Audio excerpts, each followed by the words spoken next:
ఓం నమో వెంకటేశాయ.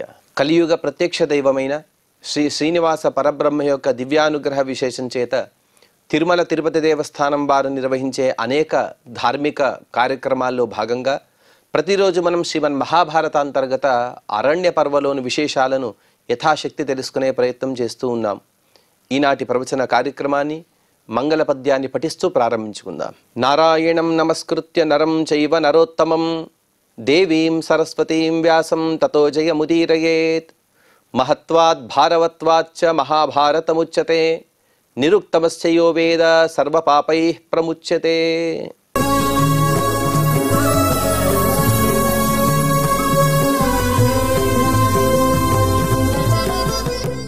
రామోపాఖ్యాన పర్వ అనే అనుపర్వలో కుంభకర్ణ వధ తర్వాత లక్ష్మణునికి అలాగే ఇంద్రజిత్తుకి అక్కడ యుద్ధం జరుగుతోంది. ఆ సందర్భంలో ఇంద్రజిత్తు తన అశ్వాలని రథాలని సారథిని కూడా కోల్పోయాడు.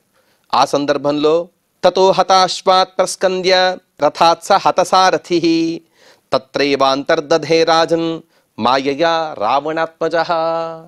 ఎప్పుడైతే తన రథాన్ని అశ్వాలను సారథిని కోల్పోయాడో వెంటనే భూమిపైన నిలబడ్డాడు ఇంద్రజిత్తు.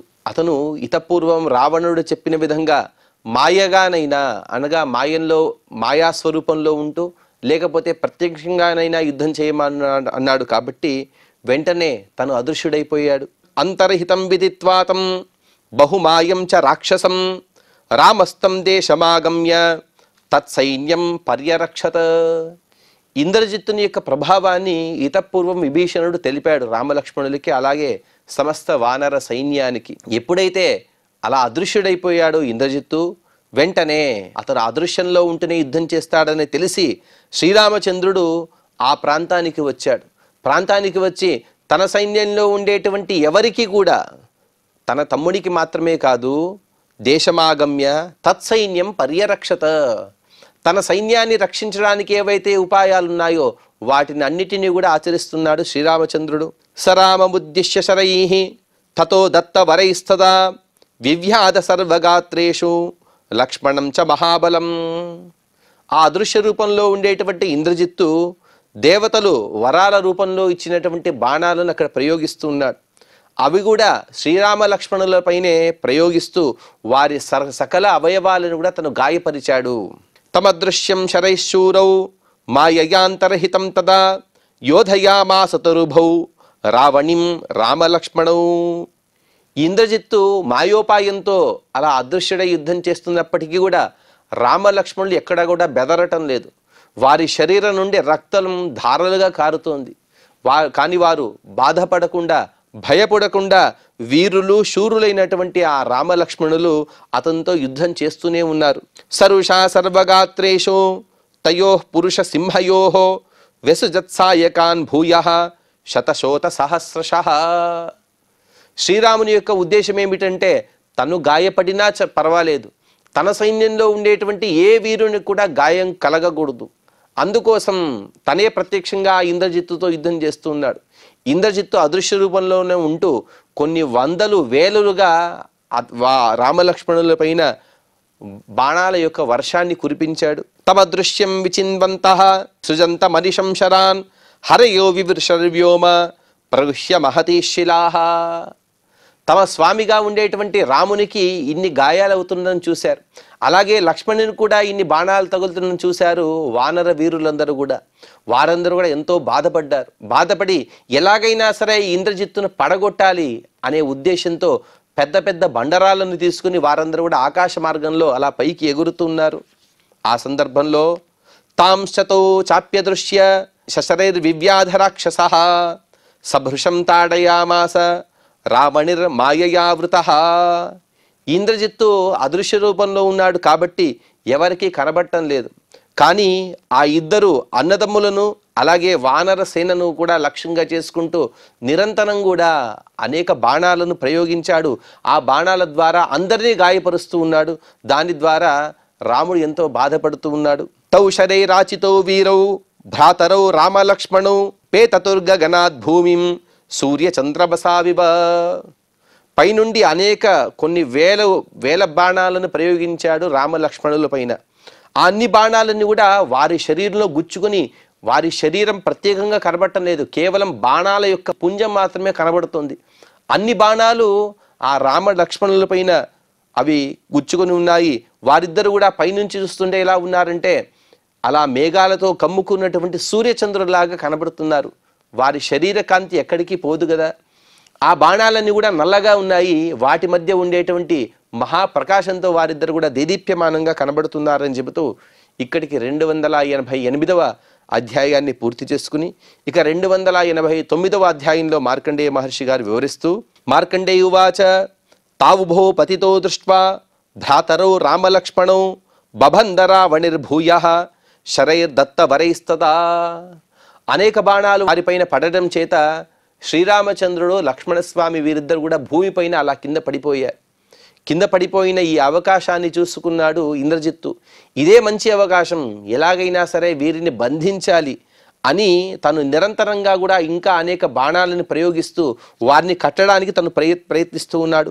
తౌ వీరో శరబంధేన బద్ధా వింద్రజితారణే రేజతు పురుషౌ వ్యాఘ్రౌ శకుంతా వివ పంజరే.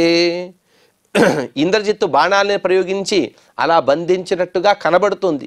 ఆ కనబడటంలో ఎలా ఉన్నారు వీరిద్దరుంటే శరపంజరంలో బంధింపబడినటువంటి 2 పక్షులలాగా రామలక్ష్మణులు అక్కడ కనబడుతూ ఉన్నారు. తౌ దృష్ట్వా పతితౌ భూమౌ శతశశాయకైశ్చితౌ సుగ్రీవః కపిభిస్సార్ధం పరివార్య తతస్థితః. వందలు వేలుగా బాణాలను ప్రయోగించి వారిని బంధిస్తూ ఉన్నటువంటి దృశ్యాన్ని చూశారు సుగ్రీవుడు, అలాగే మిగతా వానర వీరులందరూ కూడా. ఇక వారందరూ కూడా ఒక క్షణం కూడా ఆలస్యం చేయకుండా వారందరూ వచ్చి రామలక్ష్మణుల యొక్క చుట్టూ నిలబడ్డారు. సుషేణ మైంద ద్వివిధైః కుముదే నాంగదేన చ హనుమన్నీలతారైశ్చ నలేన చ కపీశ్వరః. అలా చుట్టుగా నిలబడినటువంటి వానర వీరుల యొక్క వివరణను మార్కండేయ మహర్షి గారు మనకు అందిస్తూ సుగ్రీవుడు, సుషేణుడు, మైందుడు, ద్వివిధుడు, కుముదుడు, అంగదుడు, హనుమంతుడు, నీలుడు, తారుడు మరియు నలుడు ఇతప్పు ఇంకా అనేక రాక్షస వీరులందరూ కూడా వచ్చి రామలక్ష్మణుల్ని అక్కడ రక్షించసాగారు. తతస్థం దేశమాగమ్య కృతకర్మా విభీషణః బోధయామాస తౌ వీరౌ ప్రజ్ఞాస్త్రేణ ప్రబోధితౌ. ఇక తనకేదో వేరే పనినిచ్చాడు శ్రీరామచంద్ర ప్రభువు విభీషణునికి. ఆ విభీషణుడు ఆ పనిని పూర్తి చేసుకుని ఇక్కడికి వచ్చాడు. ఇక్కడికి వచ్చి చూస్తే ఇంద్రజిత్తు అదృశ్య రూపంలో ఉంటూ యుద్ధాన్ని చేస్తూ ఉన్నాడు. అలాగే అనేక బాణాల వల్ల కొట్టబడి శ్రీరాముడు అలాగే లక్ష్మణుడు వీరిద్దరు కూడా భూమిపైన పడి ఉన్నారు. వారిని చూసి వెంటనే తన దగ్గర ఉండేటి ప్రజ్ఞాస్త్రం అనగా ఆ అస్త్రాన్ని ప్రయోగిస్తే చాలు, ఎవరికైనా ఇటువంటి మోహ పరిస్థితి ఉంటే ఆ మోహమంతా కూడా తొలగిపోతుంది. కాబట్టి ఆ ప్రజ్ఞాస్త్ర ద్వారా వీరిద్దరిని కూడా స్పృహలోకి తెచ్చి వారిద్దరు కూడా మేల్కొల్పాడు విభీషణుడు. విశల్యో చాపి సుగ్రీవః క్షణే నేతౌ చకారః విశల్యయా మహౌషధ్యా దివ్య మంత్ర ప్రయుక్తయా. సుగ్రీవుని దగ్గర ఒక దివ్యమైనటువంటి ఔషధం ఉన్నది, దాన్ని విశల్య అంటారు. అనగా తమ శరీరంలో ఏవైనా గాయాలుంటే లేకపోతే ఎక్కడైనా కొట్టి రక్తస్రావం అవుతూ ఉంటే దాన్ని మొత్తం కూడా మానివేస్తుంది ఆ గాయం. అది కూడా క్షణాల్లోనే మానిపోతుంది అటువంటి గాయాలన్నీ కూడా. అటువంటి అభిమంత్రించిన విశల్య అనే పేరు గల ఔషధం ద్వారా సుగ్రీవుడు వారి అవయవాల నుండి బాణాలను పెకిలించి అక్కడ ఉన్నటువంటి గాయాలన్నీ కూడా మానెట్టుగా చేసి వారిని గొప్ప ఆరోగ్యవంతులుగా చేశాడు. తౌ లబ్ధ సంజ్ఞో నృవరౌ విశల్యా ఉదతిష్ఠతాం గతతంద్రీ క్లమౌచాపి క్షణేనేతౌ మహారథో. ఆ నరశ్రేష్ఠులు శ్రీరామలక్ష్మణులు మహారథులు వీరు ఎప్పుడైతే బాణరహితులైపోయారో, వారి శరీరం పైన ఉండేటువంటి బాణాలన్నీ కూడా తీయబడ్డాయో, వారి గాయాలన్నీ కూడా ఎప్పుడైతే మానిపోయాయో వెంటనే స్పృహలో వచ్చారు. వారు ఇక అలసటను వదిలి క్షణంలో లేచి నిలబడి యుద్ధానికి సన్నద్ధులైపోతున్నారు. తతో విభీషణ పార్థ రామమిక్ష్వాకునందనం ఉవాచ విజ్వరం దృష్ట్వా కృతాంజలి రితం వచః. అప్పుడు విభీషణుడు అక్కడికి వచ్చాడు. వచ్చి ఇక్ష్వాకునందనుడైనటువంటి అనగా ఇక్ష్వాకు వంశంలో వచ్చేటువంటి శ్రీరామచంద్ర ప్రభువుకి నమస్కరించి భక్తితో తను ఈ విధంగా మాట్లాడుతూ ఉన్నాడు. ఇదమంభో గృహీత్వాతు రాజరాజస్య శాసనాత్ గుహ్యకోభ్యాగత శ్వేతాత్ తత్సకాశమరిందవ. ఓ శత్రువర్ధన, ఓ శ్రీరామచంద్ర ప్రభు, రాజాధిరాజు అయినటువంటి కుబేరుని యొక్క ఆజ్ఞతో ఒక గుహ్యకుడు అనగా అతని దూత ఇక్కడికి వచ్చాడు. అతను శ్వేతపర్వతం నుండి ఒక జలాన్ని తీసుకువచ్చాడు. అదిగో అతను అక్కడే ఉన్నాడు, అతని చేతనే ఆ జలం ఉన్నది. ఆ జలం, ఆ నీటి యొక్క విశేషం ఏమిటి అంటే, ఇదమంబ కుబేరస్తే మహారాజ ప్రయచ్చతి అంతర్హితానాం భూతానాం దర్శనార్థం పరంతప. ఓ పరంతప, మీరు ఈ జలాన్ని కాస్త కంటిలో వేసుకుంటే చాలు, అదృశ్యంగా ఉండేటువంటి ప్రాణులన్నీ కూడా చక్కగా మీ కంటికి కనబడతాయి. అటువంటి దివ్యమైన జలాన్ని కుబేరుడు మీకోసం అదిగో ఇప్పుడే పంపించాడు. అనేన మృష్టనయనో భూతాన్యంతర్హితాన్యుత భవాన్ ద్రక్ష్యతి యస్మై చ ప్రదాస్యతి నరస్సతు. ఈ జలంతో మీ రెండు కళ్ళను కూడా మీరు శుభ్రపరచుకోండి, అదృశ్య ప్రాణులన్నీ కూడా మీ కళ్ళకు కనబడతాయి. అంతేగాక మీరు ఎవరికైతే ఈ నీటిని ఇస్తారో వారికి కూడా అటువంటి గొప్ప ప్రభావం వారి కళ్ళకు కూడా కలుగుతుంది అని ఆ నీటి యొక్క విశేషాన్ని చెప్పాడు. ఇక్కడ కుబేరుడు ఎందుకు వచ్చాడంటే, కుబేరుడు ఆ నీటిని పంపడంలో కారణం ఏమిటి అంటే, ఇంద్రజిత్తు అన్నా రావణుడన్నా పడదు కుబేరునికి.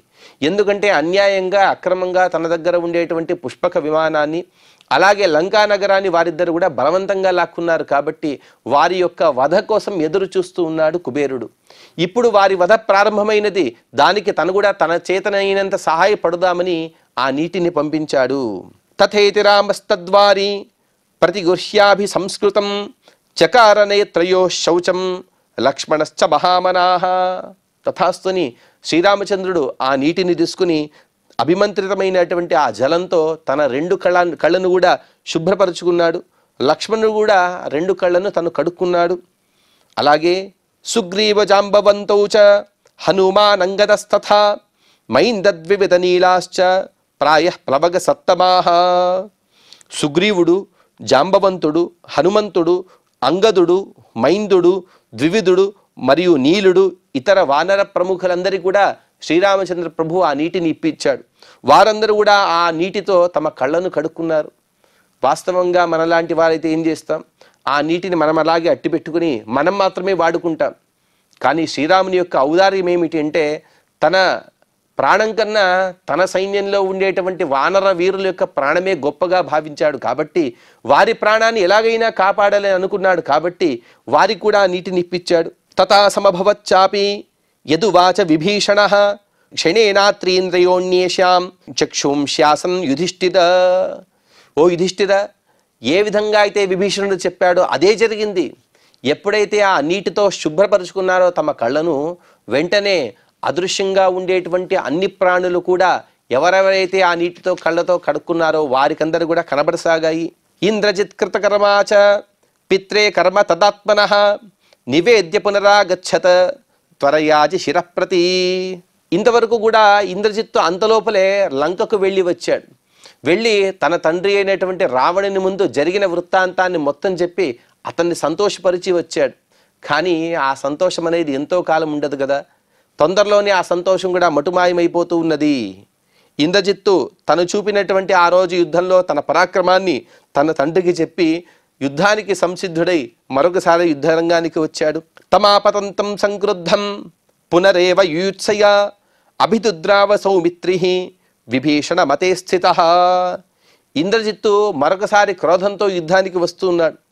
అది చూచినటువంటి లక్ష్మణుడు విభీషణుని యొక్క అనుమతితో అతనిపైన యుద్ధానికి వెళుతూ ఉన్నాడు. ఆ ఇంద్రజిత్తు చేసినటువంటి ఒక పెద్ద తప్పే అతని పతనానికి కారణము. ఆ తప్పు ఏమిటంటే, అకృతాహ్నికమేవైనం జిగాంసుర్జిత కాశినం శరీర్జగహాన సంక్రుద్ధ కృత సంఘ్నోత లక్ష్మణ.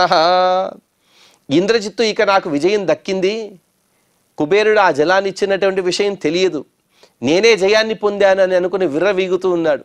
కానీ ఆ విర్రవీగే సందర్భంలో తను ఆ రోజు చేయవలసినటువంటి ఆహ్నికం చేయలేదు. ఆ రోజు చేయవలసిన ఏదైతే అనుష్ఠానం ఉంటుందో ఆ అనుష్ఠానాన్ని చేయక అలాగే వచ్చేసాడు. ఆ అనుష్ఠానం అనేది చాలా చిన్నదైనప్పటికీ కూడా దాని ఫలితం అనేది చాలా ఎక్కువగా ఉంటుంది. సంధ్యాహీనో అశుచిర్నిత్యమని శాస్త్రం చెబుతోంది. అందరూ సంధ్యావందనం చేయాలి. అనగా సంధికాలంలో ఏవైతే పరమాత్మ యొక్క ధ్యానము, సూర్యుని యొక్క ఉపాసన, అగ్ని యొక్క ఉపాసన, ఇతర దేవతలు పితృదేవతలు వారి యొక్క ఉపాసన ఏదైతే ఉంటుందో దాన్నే సంధ్యావందనం అంటాం.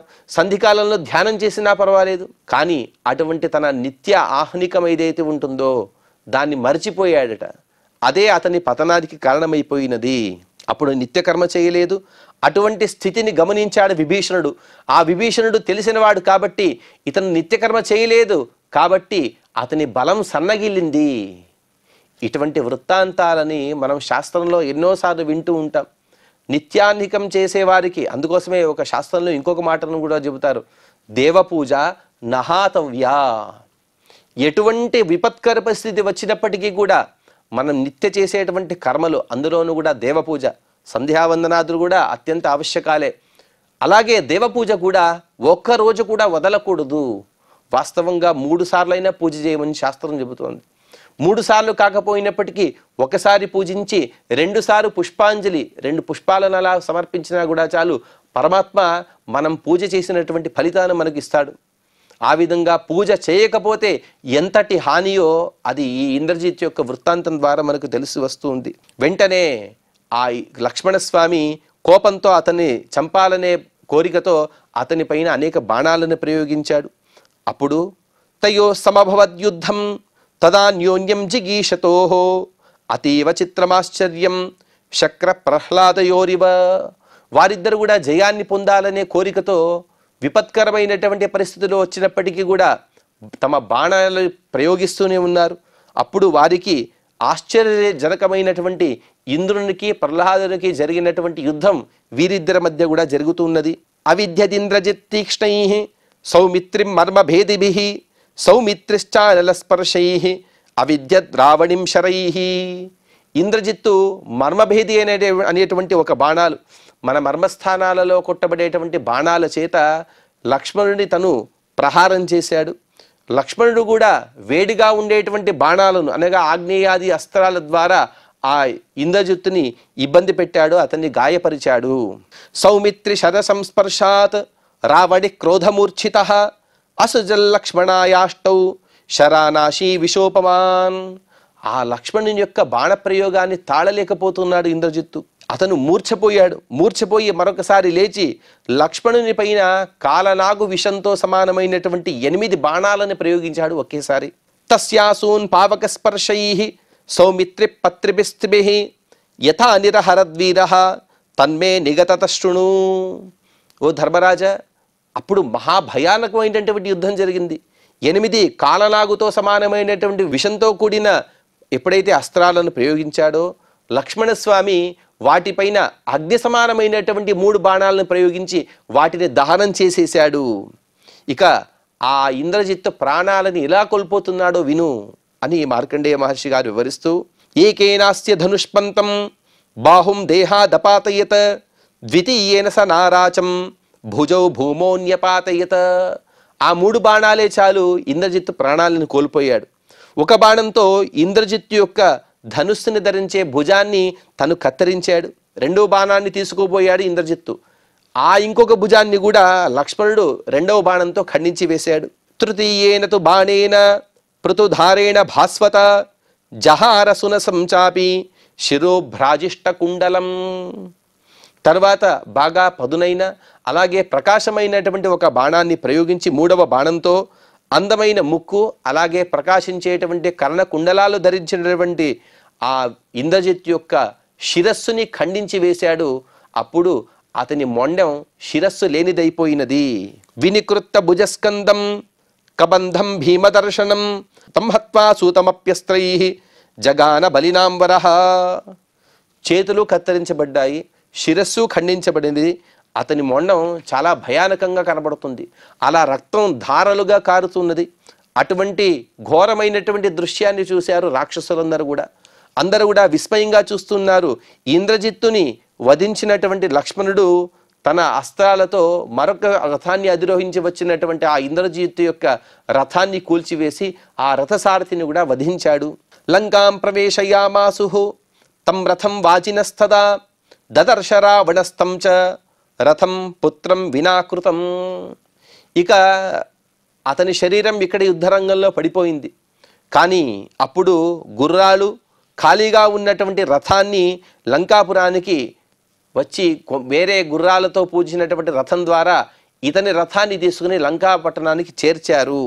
సపుత్రం నిహతం జ్ఞాత్వా త్రాసాత్ సంభ్రాంత మానసః రావణశ్చోకమోహార్తో వైదేహీం హంతుముద్యతః. తన సోదరుడు వధించబడ్డాడు, ఇప్పుడు తన పుత్రుడు కూడా వధించబడ్డాడు. దీనితో ఎంతో బాధపడుతున్నాడు రావణుడు. వెంటనే ఇక ఈ విధంగా బాధపడితే సరిపోదని జానకీదేవిని తను సంహరించడానికి ఉద్యుక్తుడవుతున్నాడు.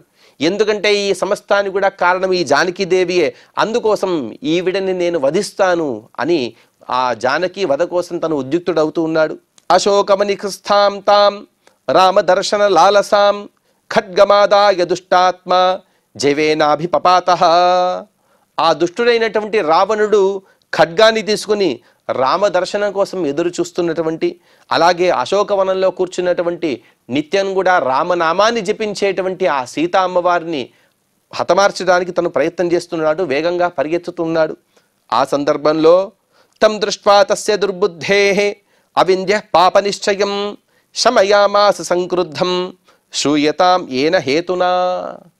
ఆ విషయాన్ని తెలుసుకున్నాడు అవింధ్యుడు. అవింధ్యుని యొక్క వృత్తాంతాన్ని త్రిజట వృత్తాంతంలో అప్పుడు తెలిపారు. ఇంతమంది రాక్షసులు దుర్బుద్ధి కలిగే వారైనప్పటికీ కూడా అవింధ్యుడు అనే ఒక మహాధర్మిష్ఠుడు అతను పంపించిన రాక్షస స్త్రీయే త్రిజట. ఆ త్రిజటయే ఎంతో సాంత్వన వచనాలని సీతా అమ్మవారికి తెలిపినది. అటువంటి అవింధ్యుడు అక్కడికి పరిగెత్తుకుంటూ వచ్చాడు. పరిగెత్తుకుంటూ వచ్చి, ఓ రావణ, నీవు చేసేటువంటి మహాపాపకార్యము అని మెల్లగా అతనికి కోపాన్ని శమింపజేసేటువంటి మాటలు చెబుతూ ఉన్నాడు. ఆ మాటలను తర్వాత జరిగిన వృత్తాంతాన్ని మనం తదుపరి ప్రవచనంలో తెలుసుకునే ప్రయత్నం చేద్దాం. ఈనాటి ప్రవచనాన్ని శ్రీ వెంకటేశ్వర స్వామి వారి పాద పద్మముల యందు సమర్పణ చేస్తూ క్షమాప్రార్థన మరియు మంగళ పద్యాన్ని పలుకుదాం. యదక్షరపదభ్రష్టం మాత్రాహీనం చ యద్భవేత్ తత్సర్వం క్షమ్యతాం దేవ నారాయణ నమోస్తుతే. శ్రియః కాంతాయ కళ్యాణ నిధయే నిధయేర్థినాం శ్రీ వెంకట నివాసాయ శ్రీనివాసాయ మంగళం.